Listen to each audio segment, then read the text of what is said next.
Hopkins. I respect this woman so much, so I don't even know how I can read this with a straight face. Emily Hopkins has always been driven by one question. Why do people love where they live? Growing up in a small South Carolina town, she honed her skills by making handcrafted pizzas and working extravagant weddings with outrageous floral budgets throughout high school and college. And me, myself, I have been a wedding planner for a long time, and I get that. Like, I understand it. Also, don't spend $20,000 on flowers. After a brief stint in upstate New York for grad school, Emily began her career as a professional connector of people, places, and possibilities. Starting a historic Macon foundation, she quickly discovered her true talent. Throwing parties everyone actually wanted to attend. This led her to become Macon's Main Street manager, where she earned a reputation as downtown's Macon's chief hype woman by rallying the community around events that showcase this city's unique charm. Since 2017, Emily has led Macon's Main Street programs, carrying big wins like earning Macon the prestigious title of Georgia Exceptional Main Street Gems in 2023 and catching the eye of Main Street America in 2024. Her secret to paying bills, getting creative with the calendar, and convincing the world that downtown Macon is the best backyard they never knew they needed. She's not just planning events, she's building community. Everybody, please welcome Emily Hopkins.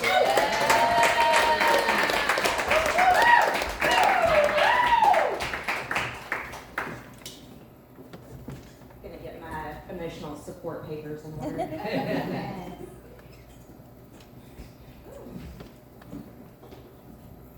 Is there a trick to this? I have no idea. Okay, we can work with that. All right, so I'm really honored to be here tonight and talk a little bit about how I have paid my bills and my story. Okay. Oh my gosh, why is it weird? I'm so sorry right now. I'm sorry, I'm short. It's all good. So my entire life, I've been surrounded by incredibly hard workers. My dad had a small trucking business where he would go to local dairy farms and pick up milk all across South Carolina's upstate into northern Georgia and across the North Carolina mountains. My mom worked equally as hard. She was a kindergarten teacher in a rural school district about 45 minutes away, so she had a really long commute, but she always found a way to come home and be with me and my older sister and take us to our extracurricular activities, mostly on time and mostly on schedule, and mostly with the things we needed. There might have been a missing leotard here and there, but we always got there with what we needed to do. And my parents always drove this idea in us that hard work was inevitable, that you really had to work hard in this life. That doesn't always mean you're going to get what you want when you work hard. It doesn't always mean you're going to have money when you work hard, but it's really that idea that when you have done all that you can, that's what lets you sleep at night. And I have to recognize right now that I've lived an incredibly charmed and privileged life, and I'm very thankful for that. I've never questioned where the next meal was going to come from or whether there was going to be food on the table. I always took for granted that there would be a reliable car that would take me to the same home every night. And I always knew that I would have parents who would help me do school assignments or support me in that, even if that meant my dad, who was doing an incredibly late milk route, had to wake me up and jerk me out of bed at midnight because me and my mom, who was college educated and also a teacher, could not see eye to eye on how to spell words when I was 8 years old. So, I've always had these figures in my life who really drove home that idea of hard work, and then this mother who always drove home this idea that you need to be able to create a life for yourself, and you need to be financially independent, and that's something that's really important. And those ideas really resonated with me.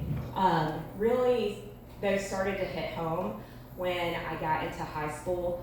I wanted to have the highest grade on any assignment, which honestly I often did.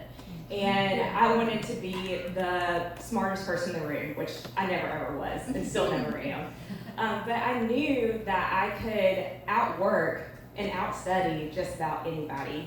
And that I could do those things and really make this way for myself and figure out a way to realize the dreams that I had.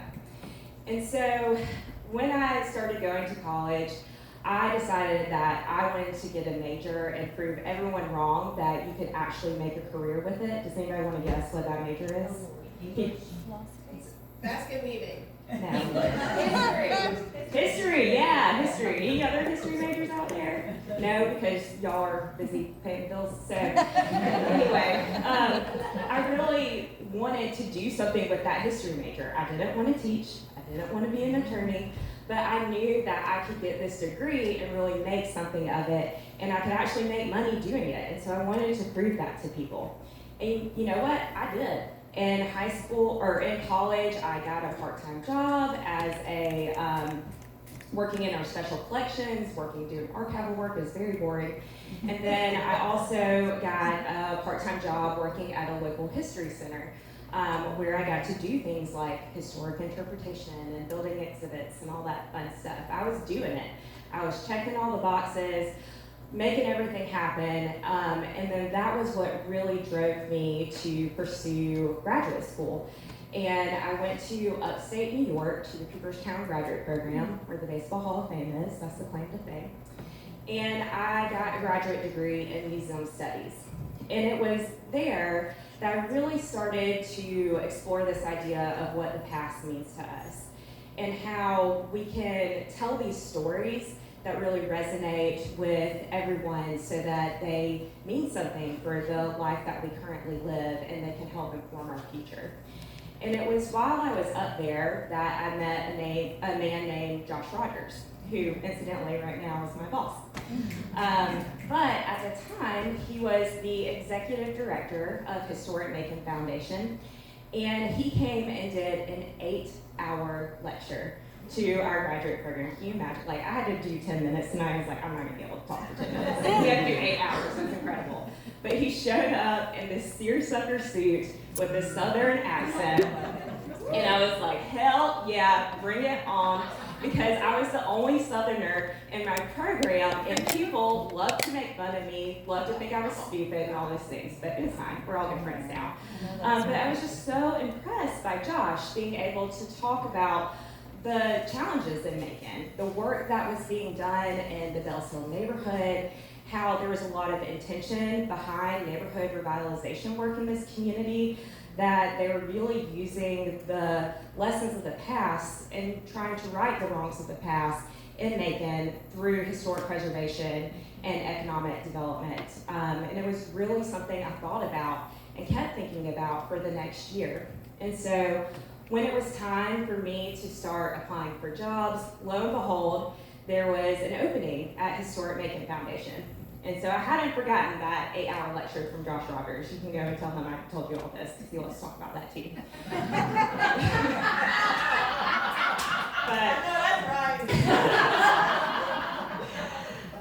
And so Macon had really been in the back of my mind that whole time I was in upstate New York. And so I applied for the job at Historic Macon. I did the Skype interview, and I got the job. And I accepted it. And I moved to Macon sight unseen. I had never ever set foot in this community. And let me tell y'all, it was not great. It was actually god awful. When I moved to Macon, I moved into this house that has since been demolished. That tells you what you need to know. And it was straight up nasty. There were 3 girls who lived there. They were all subleasing, and there was one shower that we shared. It did not drain any water. There's no telling how much hair was in that drain from years and years of girls washing their hair in it. There were dirty clothes all over the kitchen floor, which made absolutely 0 sense. But then there were also dirty clothes all over the laundry room floor, which made sense, but was still gross. And the refrigerator probably hadn't been cleaned out in a solid 3 years, and that's not an exaggeration. And on top of all of that, one of the girls left a cat behind that she didn't give anyone any instructions to take care of. So now it was my responsibility as the most responsible person who lived in that home to clean that litter box. And that is not what I signed up for at all. And y'all, that house reeked. It smells so bad. But I went to my first day at Historic Macon. I'm like, okay, I can do this. I'm only going to be here for a month or two in this nasty, nasty house, but I'm going to go to this job. It's going to be great. And so I went to my first day. Everyone's very nice. I went to the city with their cottage. And immediately, after an hour of sitting and reading through, the notes of my predecessor, my boss comes up and is like, hey, so we have an event on Friday and we're going to need you to help pull that off. Also, 13WNAC called and we're going to need you to do an interview really quick. And also, we have some graphics we need you to do next week. So I was a little overwhelmed. And this was in 2014 before Canva was invented. And I didn't know how to use InDesign or Photoshop or any of that. So I was trying to make graphics in Microsoft Word and they were not cute and it was awful. And that was something I was really honest about in my interview because you always are, you tell that lie of how you figure it out, which you do. But anyway, so I got home after this really stressful day of being like, oh my gosh, I'm not ready for this. And closed the door to that bedroom and I cried. And I cried. And I called my mom. And, I'll never forget this conversation. And I had all these doubts and reservations about taking this job and all those things because, I didn't feel like I had that skill set. And I just remember telling her, like, everything I thought would happen came true. It's not good. And it was just awful. And my mom said, Emily, it's okay. You don't have to stay there. You can come home if you need to. You can come home, get a part-time job, start the job search over. It's going to be all right. And we kept talking, and, ultimately I said, no, I really, really want to do this. I want to figure this out. I want to prove to myself I can do it because I'm going to regret it more if I don't. And my mom said, okay. And so we hung up the phone. I continued to cry the rest of the night.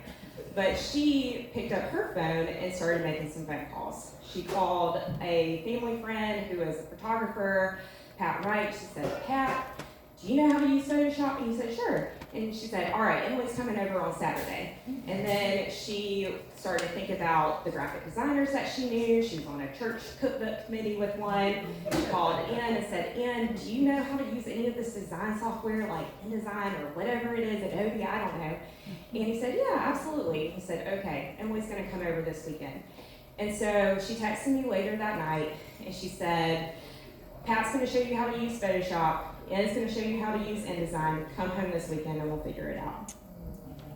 Yeah, amazing, right? And so I got through the rest of that week. We did the event. It was fine.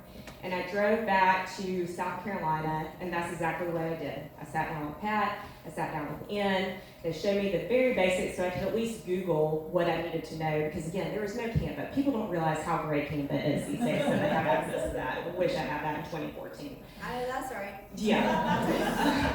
And so I got through that second week, and then I got through that first month, and then I got through that first year, and then I got through 3 years at Historic Macon Foundation, doing this work that had really inspired me from when I heard about it in grad school. And then that led to me becoming Macon's Main Street manager, which was an incredible experience.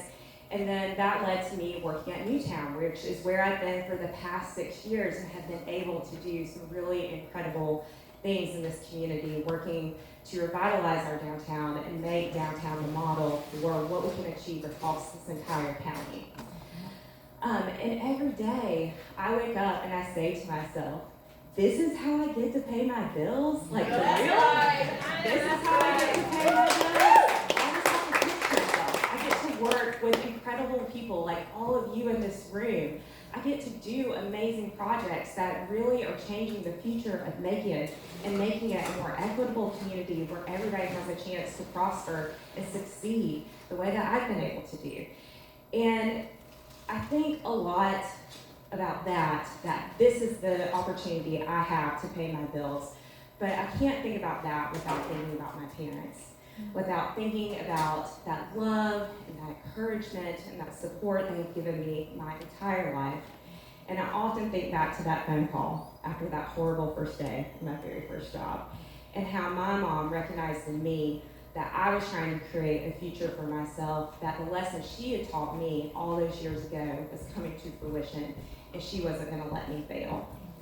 And for that, I'm so incredibly grateful that this is how I get to pay my bills with the career that I love. Thank you.